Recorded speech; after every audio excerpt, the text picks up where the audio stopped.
देश के रक्षा मंत्री राजनाथ सिंह आज रायसेन जिले के दशहरा मैदान में आयोजित उन्नत कृषि महोत्सव में पहुंचे। वहीं मध्य प्रदेश के मुख्यमंत्री डॉक्टर मोहन यादव, केंद्रीय कृषि मंत्री शिवराज सिंह चौहान भी साथ रहे। हजारों की संख्या में किसान हुए शामिल। कृषि उपकरणों सहित बीज, फसल उत्पाद सहित 350 से अधिक स्टॉल लगे हुए हैं। भारी सुरक्षा व्यवस्था के इंतजाम है। वहीं यह कार्यक्रम 11 से 13 तक 3 दिवसीय चलेगा। कार्यक्रम के समापन में नितिन गडकरी आएंगे। आज उन्नत कृषि महोत्सव में देश के रक्षा मंत्री राजनाथ सिंह आए। राजनाथ सिंह ने कहा, मैं पहले किसान हूं, वहीं रक्षा मंत्री भी हूं। रायसेन में उन्नत कृषि महोत्सव का भव्य शुभारंभ किया गया। 3 दिवसीय उन्नत कृषि महोत्सव 2026 का शानदार आगाज हुआ। इस विशेष कार्यक्रम का शुभारंभ केंद्रीय रक्षा मंत्री राजनाथ सिंह, मुख्यमंत्री डॉक्टर मोहन यादव और केंद्रीय कृषि मंत्री शिवराज सिंह चौहान ने दीप प्रज्वलित कर किया। रक्षा मंत्री राजनाथ सिंह ने किसानों को संबोधित करते हुए आधुनिक तकनीकी अपनाने पर जोर दिया। मुख्यमंत्री डॉक्टर मोहन यादव ने कहा कि सरकार किसानों की आय बढ़ाने और खेती को लाभ का धंधा बनाने के लिए पूरी तरह समर्पित है। केंद्रीय कृषि मंत्री शिवराज सिंह चौहान की पहल पर आयोजित इस मेले में किसानों को ड्रोन तकनीक, उन्नत बीज और जैविक खेती का प्रशिक्षण दिया जा रहा है।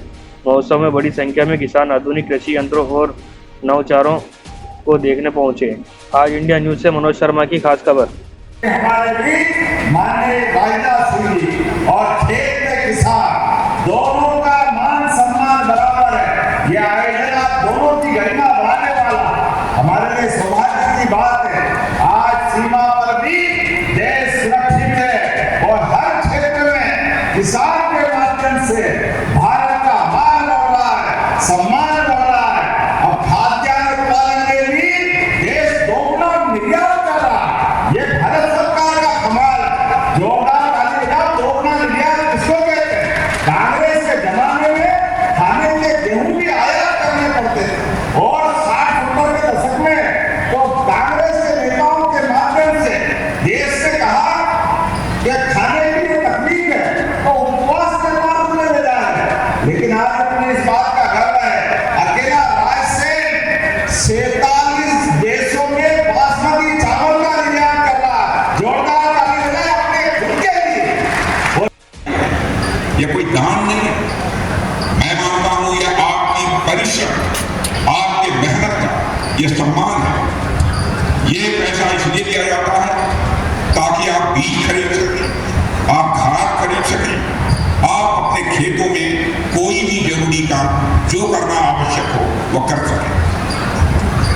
भाइयों, अब तक इस योजना के तहत हजारों करोड़ रुपए सीधे किसानों के खाते में गए, बिना बिचौलियों के, बिना किसी झंझट के। यह आप सभी किसानों के प्रति हमारी सरकार की तरफ से एक कृतज्ञता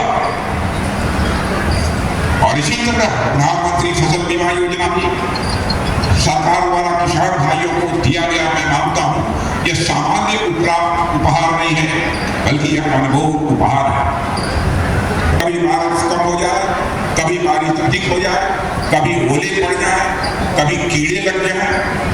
पहले जब ऐसी स्थिति आती थी तो किसानों की कमर टूट जाती और कई वर्षों के लिए हताशा और निराशा के दौर से किसान गुजरने को मजबूर हो जाते। लेकिन अब सरकार ने फसल बीमा योजना को बहुत ही पहले की अपेक्षा मजबूत किया है। अब कुदरती आफत से आपकी फसल यदि खराब हो जाती है तो उसके बदले में आपको मुआवजा मिलता है और ये मुआवजा सीधे आपके खाते में आता है। और मैं समझता हूं यह किसी भी किसान के लिए बहुत बड़ी राहत है। यह कोई छोटी राहत नहीं है, यह कोई सामान्य राहत नहीं है।